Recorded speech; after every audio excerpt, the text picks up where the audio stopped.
जाके कहीं हमने सर पे ये केसरी रंग सजाया है। श्रोताओं नमस्कार, मैं हूँ आपकी दोस्त और होस्ट अल्पना, और आज हम बात करेंगे। हमारे साथ एक खास मेहमान जुड़े हैं क्योंकि आज हम मना रहे हैं कारगिल विजय दिवस। इस दिवस की सभी श्रोताओं को बहुत बहुत शुभकामनाएं। हम बात करते हैं, हमारे साथ है रिटायर्ड ब्रिगेडियर एस विजय भास्कर जी। आपका हमें अलवर की आवाज में बहुत बहुत स्वागत है।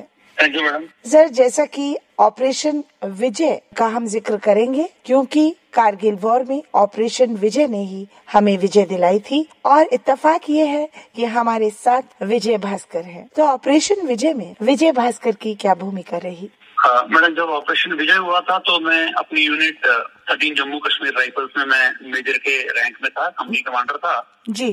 तो हम लोग उन दिनों जब ये शुरू हुआ तो कश्मीर सोपोर में थे, और फिर कश्मीर से कई यूनिटों को द्रास कारगिल इलाके में भेजा गया। हमारी यूनिट भी गई थी। तो उस दौरान जो है हम लोगों ने 2 हमलों में भाग लिया था। मेरी यूनिट ने पहला हमला था जो .5140 करके है, ये द्रास में है।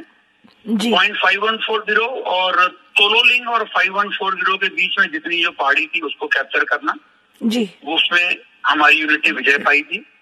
उसके बाद थोड़े दिन का हमको ब्रेक मिला, और उसके बाद मशको घाटी में .4875 जिसे अब बतरा टॉप के नाम से जाना जाता है जी सर, उसके ऊपर जो है हमने विजय हासिल की थी। इन दोनों जगह पे पाकिस्तान के घुसपैठिए बैठे हुए थे जी, तो इनको वहां से मार भगाया था। और इन दोनों के कैप्चर करने से जो नेशनल हाईवे 1 अल्फा का काफी बड़ा स्ट्रेच, जिसके ऊपर दुश्मन देखकर अपने आर्टिलरी फायर से हमारी आने जाने में और ट्रूप्स के आने जाने में और हर तरह से नुकसान पहुंचा रहा था, तो दुश्मन को वहां से भगा के दुश्मन का ऑब्जर्वेशन हमने खत्म कर दिया।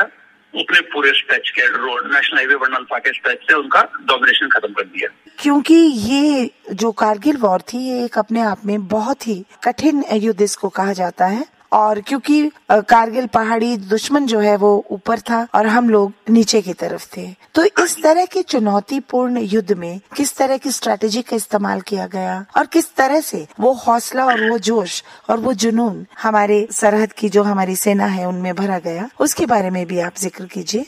ओके, पहली बात तो मैडम, जब भी हाई एल्टीट्यूड में जाते हैं तो मैदानी इलाकों से वहां जाने से एकदम फर्क आता है ऑक्सीजन का, लेकिन ह्यूमन बॉडी को एक्लेमेटाइज करने की जरूरत पड़ती है। तो एक एक्लेमेटाइजेशन का प्रॉपर शेड्यूल होता है जी। तो एक्लेमेटाइज करके फिर हम उन ऑल्टीट्यूड पे एक तो हम अपना एफिशिएंसी हमारी काफी हद तक वापस आ जाती है। दूसरा, जैसे आपने खुद बताया कि दुश्मन अगर ऊपर बैठा हो, आप नीचे से ऊपर चढ़ रहे हो, तो आप एक डिसएडवांटेज में है, उनको फायदा है। उसको पार करने के लिए, उस डिसएडवांटेज से परे निकलने के लिए एक तो जो रेशियो होता है, यानी कि अनुपात जो होता है, हर एक डिफेंडर के लिए नॉर्मल मैदानी इलाकों में 3 अटैकर की जरूरत पड़ती है। हाई ऑल्टीट्यूड में 1 से 1 अनुपात जो है 1:9 हो जाता है, यानी कि एक डिफेंडर की जगह पे उसको अटैक करने के लिए तकरीबन 9 अटैकर की जरूरत पड़ती है। तो एक तो उसी हिसाब से फौज कितनी मतलब तादाद में भेजनी उसका चुनाव किया गया। दूसरा, आर्टिलरी का बहुत बहुत अच्छा सपोर्ट था, ये मैं बताना चाहूंगा। As a infantry officer, yes, infantry को तो काफी जो है फायदा हुआ ही। उसके अलावा उनको काफी नाम मिला, लेकिन आर्टिलरी की बहुत बहुत इम्पोर्टेंट भूमिका थी। जब इन्फेंट्री वाले ऊपर चढ़ते हैं तो दुश्मन के सर को दबाए रखने के लिए आर्टिलरी फायर की बहुत आवश्यकता होती है जी। तो हमारे सीनियर कमांडरों ने इस तरह से प्लान बनाया कि बहुत तादाद में आर्टिलरी का सपोर्ट मिला, और हमारे आर्टिलरी के जो खासकर बोफोर गन्स ने बहुत ही अच्छे तरीके से, बहुत ही एक्यूरेट तरीके से फायर करके दुश्मन को बहुत क्षति भी पहुंचाई, और उनके सर को उनको दबाए रखा वहां पे, ताकि उस आड़ में और साथ ही अंधेरे की आड़ में हमारी इन्फेंट्री काफी नजदीक तक पहुंच गई। आर्टिलरी फायर तब तक जारी रही जब तक हम उतना नजदीक नहीं पहुंच गए कि हमारी आर्टिलरी फायर से हमें ही नुकसान हो। उसके बाद जो है आखिरी 200-300 मीटर में धीरे धीरे मतलब आपस की लड़ाई, आमने सामने की लड़ाई करके धीरे धीरे हम लोगों ने विजय हासिल की जी। सर, मैं ये भी जानना चाहूंगी कि इस समय जब युद्ध का मैदान हो और आपस में उधर उनके सैनिक हैं और इधर हमारे सैनिक हैं, तो इस तरह की चुनौतीपूर्ण परिस्थिति में किस तरह से वो हौसला जुटाया जाता है, कहाँ से वो मोटिवेशन आता है, उसके बारे में भी आप हमारे श्रोताओं को बताइए। हाँ, सबसे जरूरी चीजें जो हमारी आर्मी जिस तरह से बनी हुई है उसमें रेजिमेंटेशन की काफी अहमियत है। रेजिमेंटेशन का मतलब ये है कि सभी जवान जो हैं एक साथ ट्रेनिंग करते हैं। हम एक ही यूनिट में कई साल रहते हैं। जैसे 13 जैकेट है, जब मैं कमीशन होके आया तो उसी यूनिट में आया था और जब तक मैंने कमांड नहीं की तो उसी यूनिट में रहा। तो उसके कारण एक तो आपस में जो एक ब्रदरहुड है, भाईचारा है, वो काफी मजबूत होता है जी। वो एक तरह से जो बॉन्ड है, उस बॉन्ड की बहुत जरूरत है किसी भी लड़ाई में। उस तरह की जब तक रेजिमेंटेशन और उस तरह की कामरेडरी ना हो तब तक जो है इस तरह का जज्बा जो आप बता रहे थे वो लाना मुश्किल है जी। दूसरा, हमारी ट्रेनिंग और हमारी जो डिसिप्लिन है, ट्रेनिंग हमारी डिसिप्लिन को एक तरह से कंडीशन करती है। यानी कि अगर ऑर्डर्स हैं तो ऑर्डर्स का पालन करना है, चाहे उसमें अपनी जान को जोखिम में डालना पड़े, ये हमारी ट्रेनिंग का हिस्सा है। हाँ। और तीसरी बात, जब हम ऐसे ऊपर चढ़ते हैं तो एक बहुत जरूरी चीज है, हमें अपने रेजिमेंट की इज्जत का, अपनी पलटन की इज्जत का, अपनी खुद की इज्जत का हाँ जी एक सवाल रहता है। उनकी वजह से और साथ में जबकि हम सब एक साथ होते हैं, इनकी वजह से हम उस डर को काबू में कर पाते हैं और आगे बढ़ पाते हैं। इसी तरह से हौसला जो है बनाया जाता है। और ऊपर से हर लेवल पे हमारे जो कमांडर हैं वो हमारी हौसला अफजाई करते हैं। हर कमांडर उतना आगे तक आता है जहाँ तक उसको भी बैटल का खतरा वो भी उठा रहा है हमारे साथ। हाँ जी। उससे भी जो है हर लेवल पे जब वो देखते हैं कि हमारे कमांडर भी उतना ही खतरा उठा रहे हैं, तो उसके कारण भी हौसला और जोश बढ़ता है मैडम। बढ़ता है। और एक और आखिरी चीज जो बताना चाहूंगा वो है हमारा जो मजहब या धर्म है जी। जो सभी यूनिटों में हमारे धार्मिक गुरु होते हैं, पंडित हों या मौलवी हों या हमारे जो ग्रंथी हों, हाँ। वो भी हमारे हिम्मत को बढ़ाते हैं। तो धर्म का यानी कि ईश्वर पे या वाहेगुरु पे, अल्लाह ताला पे हमारा जो विश्वास है वो भी हमको आगे जाने देता है कि ठीक है, जो होगा अच्छा होगा जी। तो आपके 5-6 चीजें हैं जिनसे हौसला हमारा बढ़ता है। बिल्कुल, आपके और हर जांबाज सिपाही के, हिंद की सेना के इस हौसले को हम नमन करते हैं। और आज के दिन हम कारगिल विजय दिवस जो मना रहे हैं, शहीदों को नमन, उनकी शहादत को नमन और देश के हर जांबाज सिपाही को शुभकामनाएं देते हैं।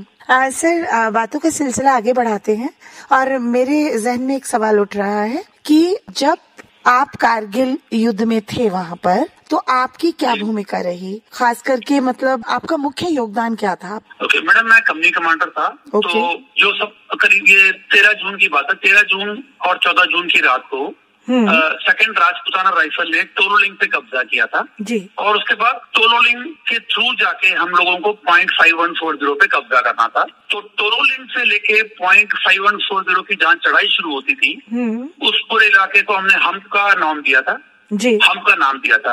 तो ये पूरे हम्प के ऊपर जो है 17 जून के दिन मेरी कंपनी ने करीब दोपहर को 3 बजे अटैक शुरू किया। उससे पहले हमारे बोफोर गन्स ने हमारी काफी मदद की, बहुत अच्छा फायर किया उनके जहाँ बंकर बने हुए थे दुश्मनों के जी। तो उसके ऊपर उनके एक्यूरेट फायर के बाद हम आगे बढ़े। दुश्मन हम पर फायर करता रहा लेकिन हम आगे बढ़ते रहे और हमने 17 तारीख को अंधेरे के जस्ट पहले तक ये हम्प का पूरा इलाका कैप्चर करके पॉइंट 5140 के बेस पर पहुंच गए। तो ये 13 जैकेट की जो है ये इस लड़ाई में पहली जीत थी और उससे सबका और जोश बढ़ा। और उसके 2 दिन बाद हमारी 2 और कंपनी, एक कैप्टन जम्वाल के अंडर थी, दूसरी कैप्टन विक्रम बत्रा के अंदर, उन्होंने 20 जून को सुबह तक पॉइंट 5140 कैप्चर कर लिया। तो इस तरह से पॉइंट 5140 के कैप्चर का इनिशियल जो पोर्शन है उसने एज ए कंपनी कमांडर मेरी कंपनी ने जो है मेरे अंडर जो है पहली विजय हमारी यूनिट के लिए हासिल की। अच्छा। उसके बाद उसके कुछ दिनों के बाद हम मस्को घाटी में पॉइंट 4875 पे अटैक करने गए। उसमें मेरी कंपनी और कैप्टन मेजर गुरप्रीत थे, उनकी कंपनी, हम दोनों ने मिलके, हमारी कंपनी ने 4 जुलाई की रात को अटैक शुरू किया। 5 जुलाई को दोपहर तक जो है एक दूसरे की मदद करते हुए 2 अलग अलग दिशाओं से हम बढ़े और 5 तारीख की दोपहर तक हमने पॉइंट 4875 का टॉप को कैप्चर किया। और उसके बाद जो है दुश्मन वहाँ पे हमको वहाँ से खदेड़ने के लिए काउंटर अटैक की कोशिश कर रहा था और उनको उस काउंटर अटैक को बीट करके दुश्मन जो बचा हुआ था उसको वहाँ से निकालने के जो प्रयत्न हमारे जारी रहे। और उस दौरान जो है 7 तारीख दोपहर तक जो है हमने उनको वहाँ से पूरी तरह से खदेड़ा ताकि पॉइंट 4875 पूरी तरह से हमारा हो गया जी। और उसी दौरान जो है एक तो चार्ली कंपनी के जो उन दिनों राइफलमैन संजय कुमार थे जो अब सूबेदार मेजर हैं, हाँ जी। एक तो उनको परमवीर चक्र मिला और 7 तारीख की सुबह कैप्टन विक्रम बत्रा ने भी शहादत हासिल की और उनको भी परमवीर चक्र मिला था जी सर। तो as a company commander 2 attack में मैं कंपनी कमांडर था। ये मेरा अपना पर्सनल योगदान रहे इस लड़ाई में, मेरी पर्सनल भूमिका ये रही जी। और आपको भी वीर चक्र से नवाजा गया? जी हाँ जी हाँ मैडम। तो आपको बहुत बहुत बधाइयाँ और शुभकामनाएं भी। सर, जैसा आप ये बता रहे हैं, उस कारगिल युद्ध का वर्णन कर रहे हैं, हम याद कर रहे हैं 1999 को, तो उस समय कोई ऐसी याद, कोई ऐसे पल जो आज भी आपको भुलाए नहीं भूलते हैं, और उन पलों को भी आप हमारे साथ साझा कीजिए। मैडम, मैं कहूँगा हर पल जो है बहुत इम्पोर्टेंट है, क्योंकि एक पल जो सबसे ज्यादा जो मेरे को लगता है, जब हमने जो पहली जीत हासिल की जी हम्प के ऊपर, क्योंकि तब तक जो है वो पहाड़ों को देख के हमें मतलब विश्वास नहीं था अपने आप पे भी कि हमें जो लक्ष्य दिया गया है वो हासिल कर पाएंगे या नहीं। लेकिन वो जो पहली जो हमारी विक्ट्री थी हम्प के ऊपर, हाँ जी, उसके बाद से हम सबको आपस में पूरी पलटन को अपने आप पे विश्वास हो गया कि ये जो हमको कार्यभार सौंपा गया है ये हमारी काबिलियत के अंदर ही है। और ऊपर से हमने ये देखा कि किस तरह से हमारी आर्टिलरी इतनी अच्छी तरह हमें सपोर्ट कर रही थी, बावजूद इसके कि उनको अपने ऊपर खतरा था, क्योंकि आर्टिलरी गन हमारे फायर करते थे, हाँ जी, उनके जो रडार्स हैं, उनके रडार एकदम भांप लेते थे कि हमारी आर्टी गन पोजीशन कहाँ है, और उसके ऊपर उनकी आर्टी का तुरंत फायर आता था जी। और उस खतरे के बावजूद हमारी आर्टिलरी ने बहुत अच्छा फायर किया, बहुत एक्यूरेट फायर किया जी। तो उस तरह से हम सबका हौसला बढ़ा। तो इसीलिए जो हमारा पहला अटैक जो 17 जून की शाम को हमने अपना पहली जीत जो हासिल की, एक वो बहुत ही जरूरी चीज है जो मेरे को याद आती है। दूसरा जो कई और चीजें जो इस दौरान, इस अटैक में भी, अगले अटैक में भी हमारे कई लोग शहीद हुए, 2 अफसर हमारे और 14 जवान उनकी डेथ हो गई। तो वो पल भी जो है आज भी हम याद करते हैं उन लोगों को, क्योंकि शायद लक हमारे साथ था, उनके साथ नहीं था जी। तो इसलिए वो कहानी सुनाने के लिए आज मैं हूँ, लेकिन वो नहीं है। एक वो है, उनको याद करके जो है काफी एक उदासी भी होती है, लेकिन साथ ही साथ उस पर गर्व भी होता है कि उन्होंने इतने खतरों के बावजूद जो है पीछे नहीं हटे, अपना काम करते रहे। बिल्कुल। और उसके अलावा कुछ और चीजें हैं, जैसे जब पाकिस्तान ने अपने सैनिकों के शव लेने से मना कर दिया, उन्होंने ये बोला कि ये तो मिलिटेंट है, हमारे सैनिक नहीं है। तो हमारी यूनिट ने 1-2 और जगह पे भी यूनिटों ने उनके जो सैनिक थे उनके शवों को हमने प्रॉपर एक मिलिट्री ऑनर के तौर पे जी उनको जो है वहाँ पे दफनाया। क्या बात तो है। वो भी मुझे याद रहता है, क्योंकि कुछ भी हो, चाहे वो हमारे दुश्मन थे पर वो अपने देश के लिए लड़ ही रहे थे। बिल्कुल। तो उनको जिस तरह का एक सम्मान मिलना चाहिए, हमने उनको सम्मान दिया। ये भी सोच के मैं मतलब काफी गर्व महसूस करता हूँ। बिल्कुल, कारगिल युद्ध का हर पल गौरवमयी है और हम सबको भी बहुत गर्व होता है हमारी सेना पर, जो सरहद पर तैनात रहती है और हमारी रक्षा करती है। सर, आगे मैं ये भी जानना चाहूंगी कि इस दौरान और किसको आप, हमारे जो कारगिल के हीरो थे जिनको शहादत मिली, उनको आप कैसे याद करते हैं? मैडम, हर शहीद, चाहे वो उसको कोई अवार्ड मिला हो ना मिला हो, बिल्कुल, उसने अपनी सबसे बड़ी कुर्बानी दी है। तो इसीलिए अवार्ड मिलना अपनी जगह है, वो मायने जरूर रखता है, मैं ये नहीं कह रहा, पर हर शहीद जो है वो इज्जत के काबिल है। इसीलिए उनको याद करके जो है हम उससे ज्यादा हम अपने मन में किसी और को इज्जत नहीं दे सकते, उससे ज्यादा आदर किसी को नहीं दे सकते। क्योंकि यदि हमें जीत मिली, बाकी कितने यूनिटों को जो जीत मिली, उसमें उनका काफी योगदान रहा जी। हम अगर आगे बढ़ पाए तो इसलिए क्योंकि उन लोगों ने उस अपने ऊपर खतरा पूरा मिलके अपनी जान की कुर्बानी देके भी वो एक रास्ता बना दिया, उतना दुश्मन को नुकसान पहुंचाया कि बाकी लोग आगे बढ़ सकें।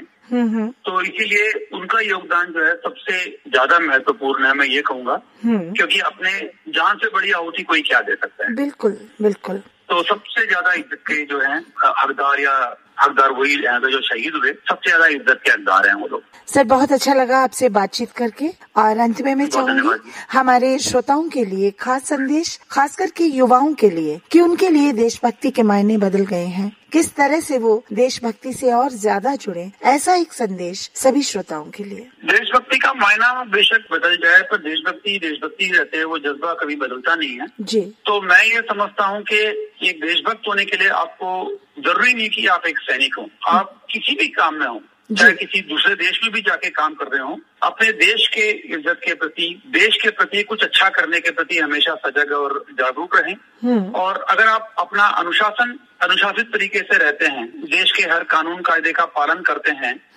उससे भी जो है आप देश की सेवा कर रहे हैं। तो इसलिए मैं फिर कहना चाहूंगा, हर वो आदमी जो सही काम कर रहा है, पूरी ईमानदारी से, पूरी लगन से काम कर रहा है अपने लिए, अपने परिवार के लिए, अपने देश के लिए, वो एक देशभक्ति है। सिर्फ सेना में होना या पैरामिलिट्री फोर्स में होना या किसी अन्य फील्ड, राजनीति या किसी में होना जरूरी नहीं है जी। और सर, एक खास संदेश उन युवाओं के लिए जिनका एस्पिरेशन है कि वो सेना में जाएं, उनको आप क्या कहना चाहेंगे? मैं उनको ये कहना चाहूंगा कि अगर उन्होंने सेना में आने का, आर्मी, एयरफोर्स या नेवी में आने का चुनाव किया तो ये अच्छा प्रोफेशन है और पूरा अपना प्रयत्न जारी रखें। देश को ऐसे लोगों की जरूरत है, सेना को ऐसे लोगों की जरूरत है कि जिनमें सेना में आने का जज्बा है। तो मेहनत करें, अच्छे तरीके से करें तो मुझे पूरा यकीन है कि उनका ये सपना जरूर पूरा होगा। और इस तरह से सेना को भी जो है काफी इस तरह के लोग मिलेंगे जो अपनी तरफ से, अपनी खुद की इच्छा से सेना में आके सर्व करना चाहते हैं। तो इसलिए पूरा प्रयत्न जारी रखें, सफलता जरूर मिलेगी। आपसे बातचीत करके बहुत अच्छा लगा। पूरी रेडियो अलवर की आवाज की टीम की तरफ से आपको हार्दिक शुभकामनाएं और बहुत बहुत बधाइयाँ। Thank you sir. शुभकामनाएं मैडम और बहुत बहुत धन्यवाद आपका। थैंक यू सर, शुक्रिया। थैंक यू मैडम, शुक्रिया। तेरी मिट्टी